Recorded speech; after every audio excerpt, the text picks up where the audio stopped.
Assalamualaikum warahmatullahi wabarakatuh. Selamat siang rekan-rekan mahasiswa sekalian. Perkenalkan, nama saya Siti Nurul Fauziah, SSIMM.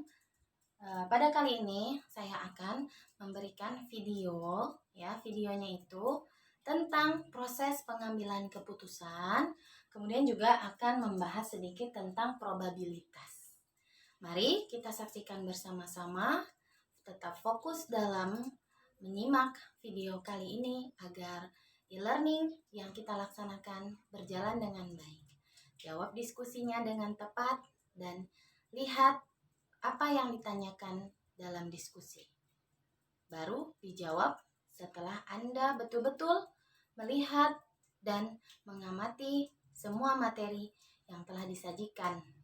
Jika perlu, Anda menambah atau membaca literasi lainnya agar jawaban Anda semakin kaya. Mari saksikan video dari saya. Oke, pada kesempatan kali ini saya akan membahas tentang proses pengambilan keputusan. Jadi dalam pelajaran atau mata kuliah riset operasi ini ada yang namanya proses pengambilan keputusan.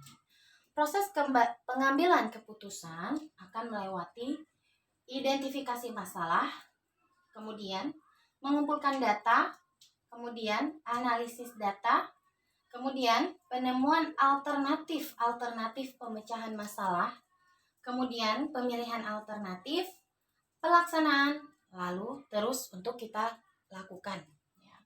Bagaimana penjelasannya? Pertama adalah kita mengidentifikasi masalah yang ada. Tidak mungkin kita mengambil keputusan sementara masalahnya tidak ada. Dan masalah yang ada harus jelas terlebih dahulu. Masalahnya harus jelas terlebih dahulu. Baru kita identifikasi dan kita kumpulkan data-data. Apa saja sih data-data yang relevan dan cocok? Data-data apa saja yang relevan dan cocok. Kemudian setelah kita dapat data yang relevan dan cocok, data tersebut kita analisis. Analisisnya ini bisa dilakukan secara kuantitatif dan bisa dilakukan secara kualitatif. Disinilah kita mengetahui bahwa analisis kuantitatif itu di dalamnya ada MTK atau matematika, LO, dan lain-lain. Artinya ilmu-ilmu yang melibatkan angka-angka. Sedangkan analisis kuantitatif tidak lagi melihat angka-angka. Aspek yang dilihat adalah politik, agama, kebudayaan, dan lain-lain. Artinya, dari sini kita sudah tahu bahwa riset operasi berkedudukan sebagai alat analisis data-data dalam proses pengambilan keputusan. Saya ulangi sekali lagi. Apa itu kedudukan RO atau riset operasi dalam proses pengambilan keputusan? Ternyata kedudukan RO ialah sebagai alat analisis data-data dalam proses pengambilan keputusan.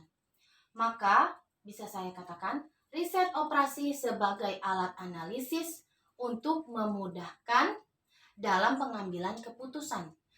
Apakah setelah kita melakukan analisis kita langsung mengambil keputusan? Tidak ya, tidak. Masih ada aspek-aspek lain, yaitu aspek-aspek politik, agama, ataupun aspek-aspek kuantitatif ya, tergantung penelitiannya.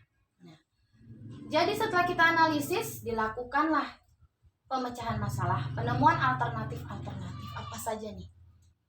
Setelah itu kita pilih alternatifnya. Kita pilih yang seperti apa? Tentunya yang paling cocok. Kemudian kita laksanakan dan dilakukan. Jika kita salah dalam memilih alternatif yang tadi kita anggap cocok itu bisa jadi diakibatkan oleh analisis yang kita lakukan itu kurang tepat atau ada kesalahan di dalamnya. Atau bisa juga data yang kita peroleh itu ternyata tidak relevan. Ini adalah bagaimana proses pengambilan keputusan. Bagaimana juga kita sudah tahu kedudukan riset operasi atau RO dalam proses pengambilan keputusan. Selanjutnya saya akan menjelaskan tentang probabilitas. Ya, probabilitas. Probabilitas ini sebagian ya, menganggap sebagai peluang. Atau kita artikan selama ini sebagai peluang. Dalam melakukan probabilitas, ada dua pendekatan yang bisa dilakukan. Yang pertama adalah pendekatan teoritis, teori. Yang kedua adalah pendekatan frekuensi, eksperimental. Jadi kalau frekuensi nama lainnya pendekatan eksperimental. Apa sih perbedaannya antara pendekatan teoritis maupun frekuensi dalam menentukan peluang atau dalam menentukan probabilitas yang disimbolkan dengan P besar? Ternyata perbedaannya kalau kita lihat ya, dari contohnya kita lihat uang logam dua permukaan. Logam, kita misalnya punya uang logam dua permukaan, ada permukaan atas dan ada permukaan bawah. Ya, misalnya kita ambil logam.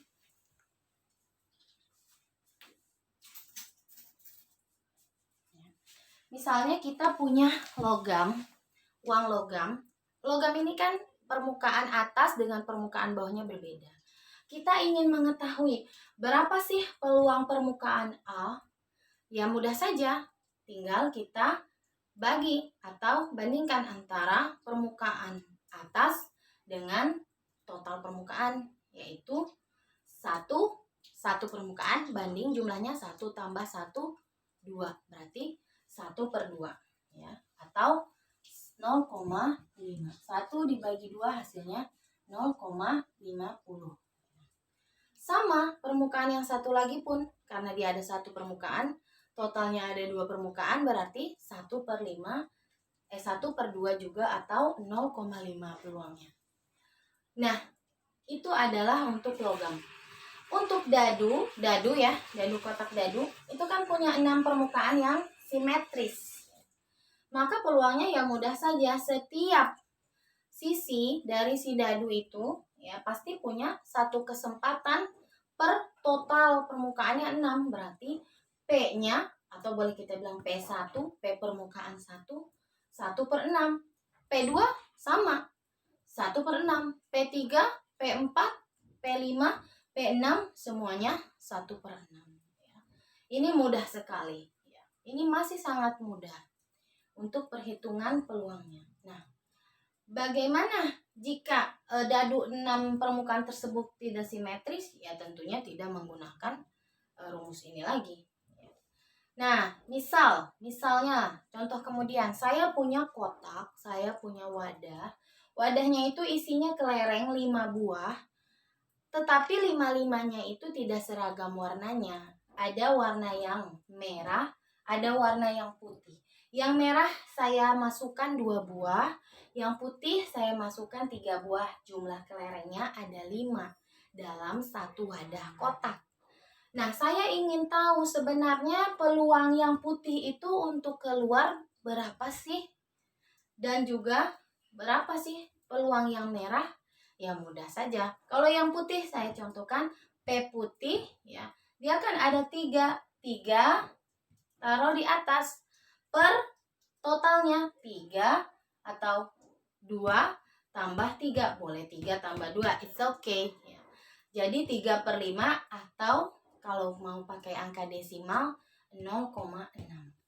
Bagaimana kalau P merah? Ya sama saja, tinggal ditukar atasnya menjadi 2/5. Itu ya peluangnya. Itu adalah secara teoritis. Sementara kalau secara frekuensi atau eksperimental, berarti kita akan dipengaruhi oleh berapa banyak eksperimen atau berapa banyak sih yang terjadi gitu ya bahasanya. Misalnya nih, saya punya uangnya itu sama ya, uang logam 2 permukaan. Saya lemparkan sebanyak 100 kali. Sebanyak 100 kali lemparan dan ternyata saya hitung, oh yang permukaan A ini hasilnya 48 kali keluarnya dari 100 lemparan. Yang saya coba lagi dari semua itu ternyata permukaan yang B ya, keluarnya sebanyak 52 kali ya, dari eksperimen yang telah kita lakukan. Makanya dia disebut eksperimental ya.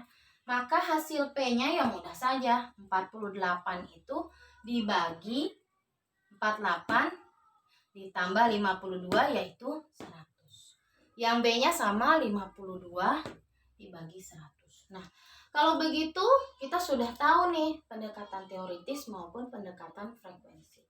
Lalu kita ingin membandingkan sebenarnya mana sih yang lebih baik ya antara ini ya. Sebenarnya kalau untuk yang eksperimental atau frekuensi, sampel yang semakin banyak probabilitasnya atau peluangnya ya akan semakin tepat perhitungannya.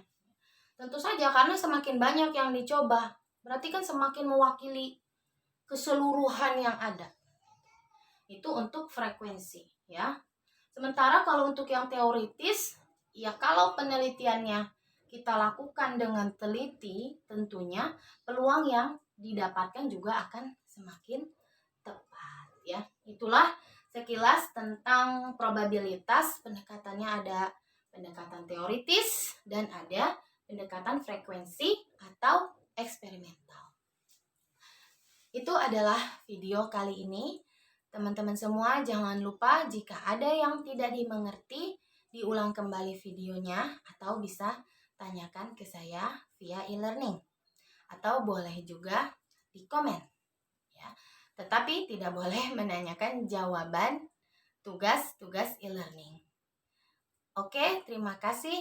Assalamualaikum warahmatullahi wabarakatuh.